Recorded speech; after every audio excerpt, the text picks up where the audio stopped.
Guru yang mursyid di akhir zaman masih ada, bukan tidak ada. Tapi mereka itu mesti dicari. Karena mereka tidak akan mempamerkan diri. Akulah guru yang mursyid, datanglah kepada aku. Itu bukan guru yang mursyid kalau demikian. Dia mau berkuasa ke atas orang.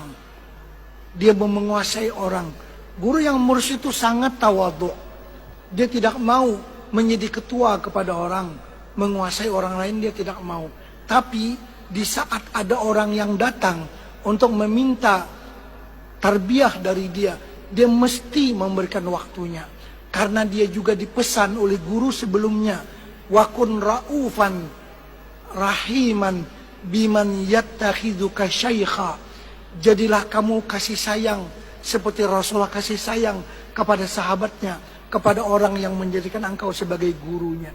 Itu pesan demi pesan daripada guru yang mursyid. Ilmu agama perlu berguru dengan guru yang mursyid, guru yang berilmu, guru yang pakar dalam bidang agama. Karena kalau separuh-separuh merusakkan kita, ya? Separuh-separuh merusakkan kita. Dikatakan nisfut tabib yufsidul abdan. Separuh-paruh pintar jadi dokter itu merusakkan badan orang. Dia nggak pakar, dikasih obat sebagai eksperimen saja. Dia coba kepada kita. Kita menjadi bahan kajian dia, eksperimen saja. Nanti dia bilang lepas 3 hari datang lagi, ganti obat lagi. Dia nggak tahu sebenarnya apa obat yang paling cocok. Ya, coba aja ini dulu.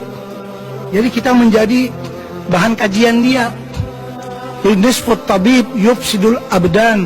Separuh-separuh dokter itu merusakkan agama. Wa nisful alim, separuh-separuh alim yufsidul adyan, merusakkan agama. Alang-alang ilmunya, ya. Kalau orang tanya apapun masalah dia akan jawab ini khilaf ulama. Orang tanya apapun ini khilaf ulama. Sebenarnya dijawab khilaf ulama itu karena dia nggak tahu jawaban yang tepat. Oh ini khilaf ulama, ada yang kata boleh, ada yang kata nggak boleh. Orang tanya begitu apapun ini khilaf ulama, ada yang kata boleh, ada yang kata nggak boleh. Dia nggak yakin sebenarnya apa yang sepatutnya jawabannya. Kadang-kadang orang tanya, "Ailahun wahid?" Allah itu satu enggak? Oh itu khilaf ulama juga, dia kata. Berarti Tuhan bisa jadi 2. Karena berhafal aja itu namanya. Mesti belajar daripada guru yang belajar kepada gurunya. Sistem pengajian dalam Islam berguru dengan orang yang berguru dengan guru. Itu yang ilmu yang berkat. Bukan hanya melalui pembacaan. Apakah lagi hari ini dikatakan bahwa ada tuan guru namanya Google dan ada tuan guru namanya Wiki dalam internet. Memang kalau tanya dijawab semua. Pintar dia, mungkin pintar daripada guru-guru kita. Tanya di Google dia akan jawab ini. Kan internet. Jadi keringkasannya, memang ilmu bisa didapat dari mana-mana. Dari Google bisa, pada Wiki bisa, daripada surat kabar bisa, daripada majalah dari mana-mana bisa. Itu ilmu. Tapi keberkahan ilmu mesti mengaji bersila di hadapan tuan guru baru dapat berkat. Kalau sekadar ilmu di mana-mana kita bisa dapat. Bisa dapat melalui internet, bisa. Alim. Sekarang banyak orang-orang orientalis, orang-orang barat, orang-orang Yahudi, orang-orang Nasrani yang mengkaji Islam dipanggil orientalis. Mereka itu kadang-kadang lebih alim daripada guru-guru kita. Memang ilmunya Masya Allah, tapi dia masih Yahudi, dia masih Kristen, tapi ilmunya luar biasa. Banyak orang kita belajar di Oxford University, di Amsterdam University, banyak belajar di Chicago University. Dia punya gurunya, mursyid dia tuh orang Yahudi. Dia hafal banyak hadis Nabi, banyak hafal fikih Islami. Dia lebih kenal Al-Ghazali daripada kita. Dia mempelajari.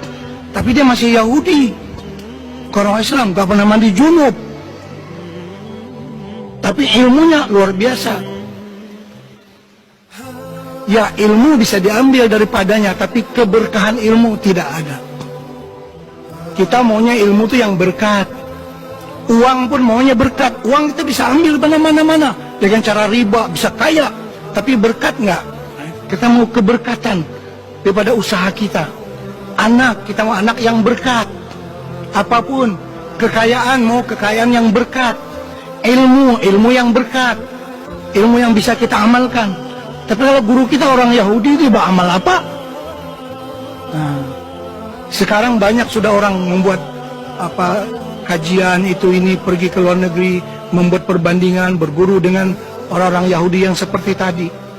Nah, dalam tradisi Islam yang namanya ilmu itu diambil pada orang alim yang berguru kepada orang alim sebelumnya, yang berguru kepada orang alim sebelumnya, dan seterusnya sampai kepada imam-imam yang mu'tabar, sampai sanadnya kepada baginda Rasulullah sallallahu alaihi wasallam.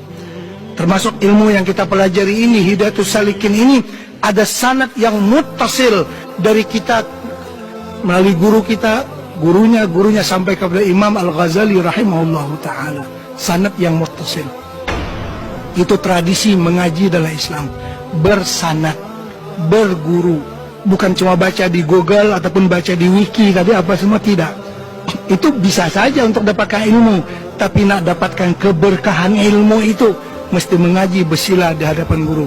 Jadi al-ilm tajidunahu fi kulli syai'. Ilmu kamu boleh dapat daripada mana-mana. Walakinnal barakah tajidunaha fis salihin. Berkat hanya dapat daripada mengaji kepada orang-orang yang saleh. Nah, itu keputusannya. Segi ilmu sih dari mana-mana bisa, tapi keberkahan ilmu itu yang kita nak. Kita mesti berguru mengaji. Baik, seterusnya.